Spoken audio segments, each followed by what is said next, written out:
एकांत में आत्म रस का अनुभव होता है।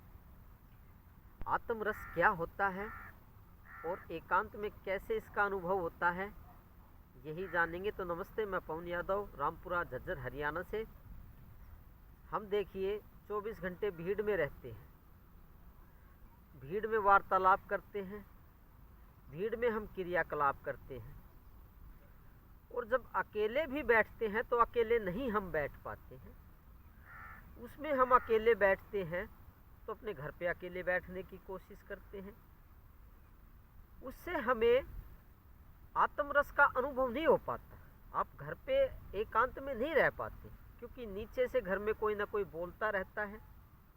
आप अपनी ड्यूटी पे अकेले बैठ जाते हैं, या शहर में किसी फार्म हाउस पे अकेले बैठ जाते हैं, तो भी वहाँ किसी न किसी की आवाज़ तो आती ही रहती है। जब तक घर में, शहर में, अपने फार्म हाउस में अगर आप अकेला बैठेंगे तो कहीं ना कहीं कोई ना कोई आवाज़ आती ही रहेगी। उससे आपको अपनी आत्मा का आनंद अनुभव नहीं होगा। आत्मा का भी अपना एक आनंद होता है। जैसे आप खाने का मज़ा लेते हैं, आप पीने का मज़ा लेते हैं, आप धूप का मज़ा लेते हैं, ऐसे ही आत्मा का भी अपना एक आनंद होता है, एक रस होता है। वो आपके अनुभव में नहीं है।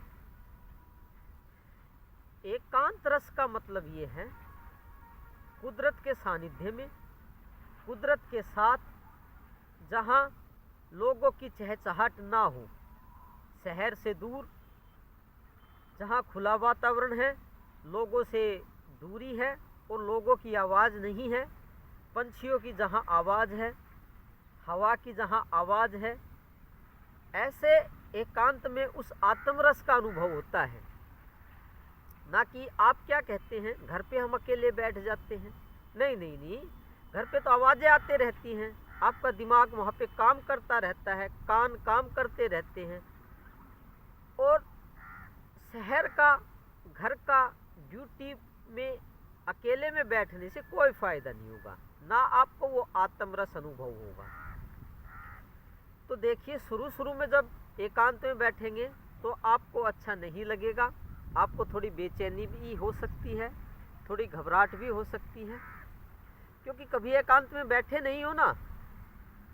लेकिन धीरे धीरे, सहज सहज, जैसे जैसे समय बीतता है, 2 महीने, 2 साल, 20 साल, आप अकेले में कुदरत के सानिध्य में बैठने की कोशिश करते हैं, शहर से, घर से दूर, लोगों से दूर, तो एक आत्मरस अनुभव होता है, एक आत्मा का आनंद अनुभव शुरू हो जाता है।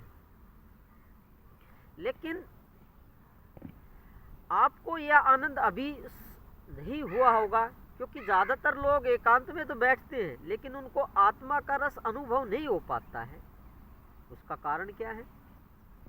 उसका कारण सीधा सा यही है कि पहली बात तो जहाँ आप बैठते हैं वो स्थान ठीक नहीं है। चाहे आप अकेले में ही क्यों ना बैठते हो, अपने घर के छत पे क्यों ना बैठते हो, अपने घर के पार्क में, गार्डन में इधर उधर क्यों ना बैठते हो, चाहे आप अकेले फार्म हाउस पे क्यों ना बैठते हो, वहाँ आवाज़ें आती रहती हैं। वहाँ कुदरत का शोर नहीं है, कुदरत की मधुर आवाज़ नहीं है। वहाँ आपके घर परिवार की ही आवाज़, या आपके नौकर की, या आपके जो ड्यूटी पे जो आदमी आपके काम करने वाले हैं, उनकी ही आवाज़ें आती रहती हैं। इसलिए बिल्कुल एकांत में सिर्फ कुदरत का सानिध्य हो और कुछ भी ना हो, ऐसे में बैठने से शुरू में बोरिंग, अच्छा नहीं लगेगा, घबराहट होगी, लेकिन धीरे धीरे उस आत्मा का रस आना शुरू हो जाएगा। इसलिए अकेले में बैठें।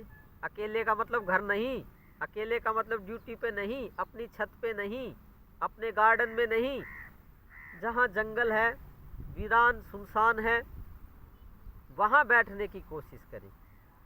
वहाँ बैठने से उस आत्मा का रस अनुभव धीरे धीरे शुरू हो जाएगा।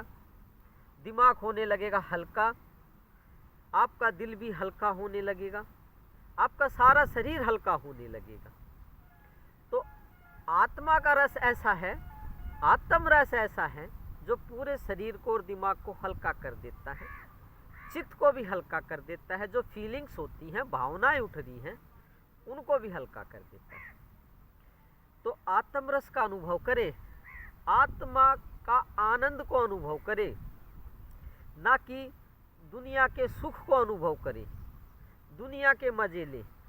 क्योंकि जो आत्मा का रस होता है, आत्मा का जो आनंद होता है, वो सबसे बढ़ के होता है। आपने जितने भी सुख देखे हैं, आपने जितने भी मजे देखे हैं या अनुभव किए हैं, खाने के मजे, टीवी के मजे और भी बहुत से मजे हैं, इसके अलावा इसमें ज़्यादा आनंद होता है। लेकिन ये देर से प्राप्त होता है, इतनी जल्दी प्राप्त नहीं होता, इसमें लग जाता है बहुत टाइम। तो इसके बारे में तो फिर बात करेंगे, टाइम कितना लग सकता है, अलग अलग आदमी के हिसाब से अलग अलग टाइम लग सकता है। आत्मरस पाने के लिए समय तो ज़्यादा लगता है, लेकिन एक बार प्राप्त हो जाता है तो वो ख़त्म होने का नाम भी नहीं लेता है। तो आत्मरस में डूबे, आत्मा के आनंद में डूबे, इससे बढ़ के कुछ नहीं है। आप दुखी ही इसलिए होते हो कि आप एकांत में बैठ करके आत्मा का रस, आनंद आपको लेना नहीं आता है। जिस दिन सीख जाओगे उस दिन आनंद को प्राप्त हो जाओगे। ये गुरु के सानिध्य से प्राप्त हो सकता है। आत्मरस के अनुभव से बहुत ही हल्कापन महसूस करोगे। गुरु सानिध्य में रहिए।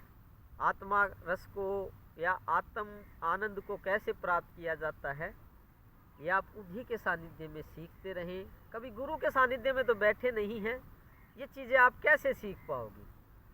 छल कपटी लोगों के साथ में बैठते रहते हैं 24 घंटे।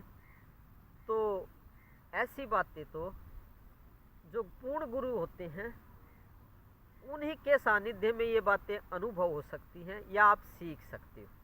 बाकियों के सानिध्य में आप नहीं सीख पाओगे, चाहे कितना ही प्यारा आदमी हो।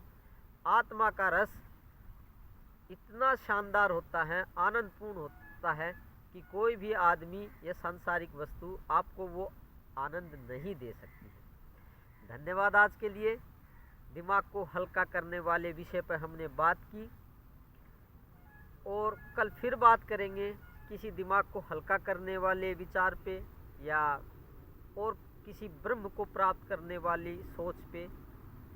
तो आप पूर्ण ब्रह्म हैं, आप परमात्मा हैं। अपने आप को तुच्छ समझ रहे हैं, अपने आप को आम आदमी समझ रहे हैं, छोटी छोटी बातों में उलझे रहते हैं। आप परमात्मा ही हैं, निश्चय ही परमात्मा हैं। मैं इस बात को बहुत अच्छे से जानता हूँ, किताबों से नहीं, हकीकत में। आपको मैं प्रणाम करता हूँ, बार बार प्रणाम है, मेरा प्रणाम स्वीकार कीजिए। धन्यवाद आज के लिए।